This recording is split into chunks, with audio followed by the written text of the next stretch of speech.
We're going to tell you about axis of motion.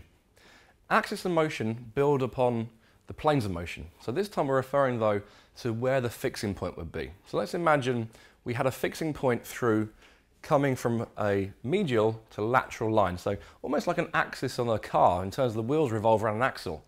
So our axle is going to go through here, an imaginary line. So imagine if we were to pin you here, you could now do a bicep curl.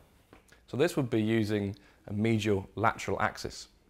It's also known as a frontal axis as well. Let's now do another exercise. Let's look at, what about hip flexion?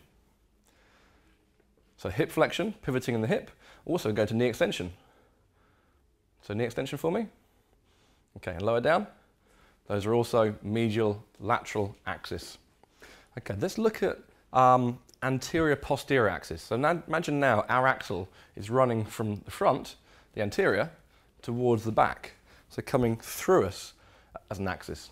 If we were fixed at this position, you could now do lateral flexion.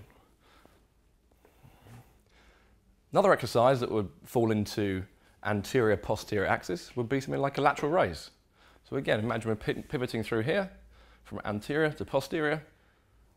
So again, another descriptive term to understand how we should move or to analyze other movements. Okay, then we have a longitudinal axis. So now imagine, well, you have a longitudinal axis, you have your spine. So imagine when the axis comes down through the head, just in the same alignment as the spine. So if we rotate round the spine, well, that is our longitudinal axis. But we could look at that in terms of a joint. So actually, Chris, if you can just go into, let's do hip external rotation for me. So imagine we put looking down here, pinning, this will be in longitudinal axis, because the motion or the pivot point would be in this plane or this axis of motion. So those are our three axes. Let's just quickly go through those again. Do our bicep curl. Keep the elbow pinned in. So we're coming from a medial longitudinal axis. Let's go into our lateral flexion. Excellent. So now we're looking at our anterior posterior axis of motion. And our last one, our rotation. We're now looking at our longitudinal axis. So those are the three axes of motion.